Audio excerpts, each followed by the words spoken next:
Focus on the Earth relative to the Sun, and then notice the trajectory of this comet.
When there's an eclipse, birds who are accustomed to, for example, seabirds, are accustomed to heading for their roost They don't continue flying around looking for food if it's getting toward the end of the day.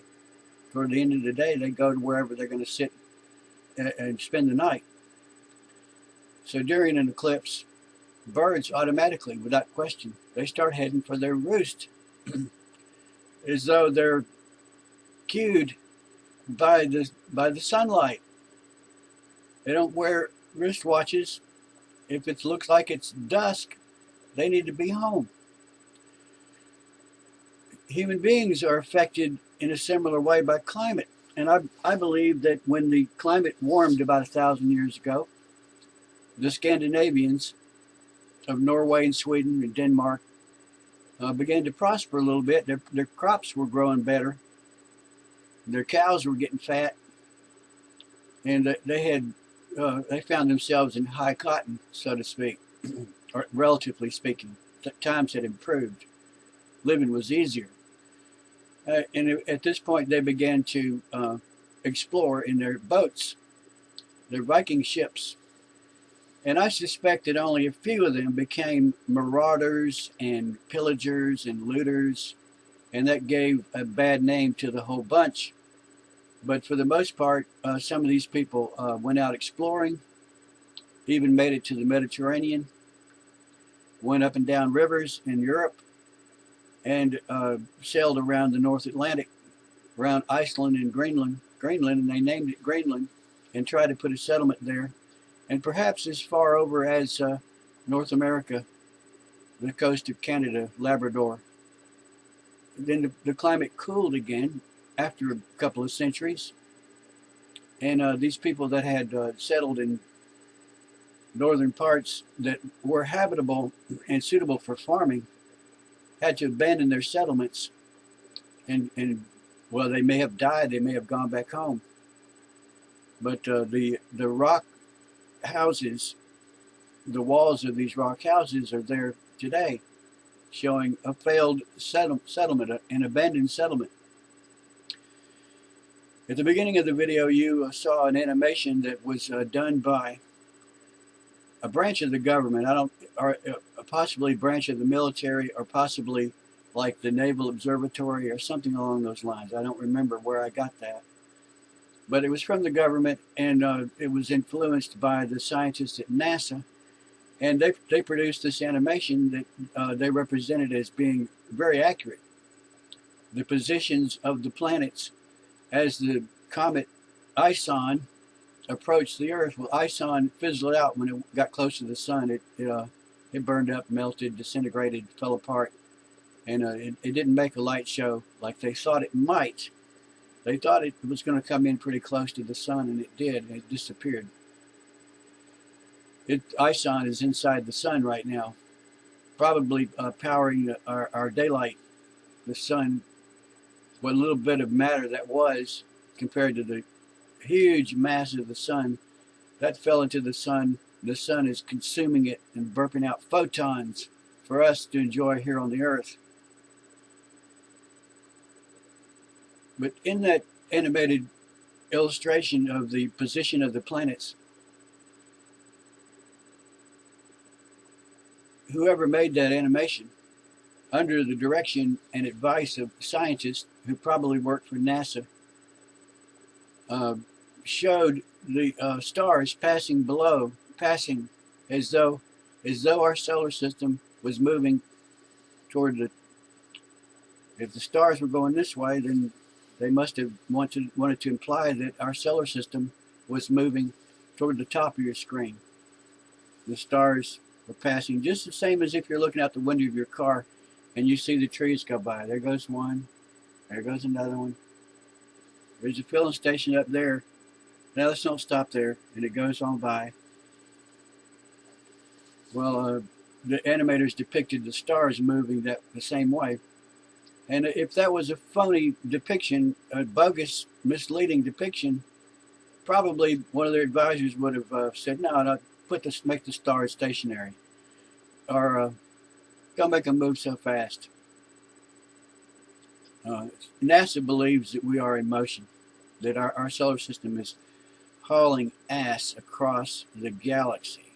NASA privately maybe not publicly, but privately, they believe we are hauling ass across the galaxy.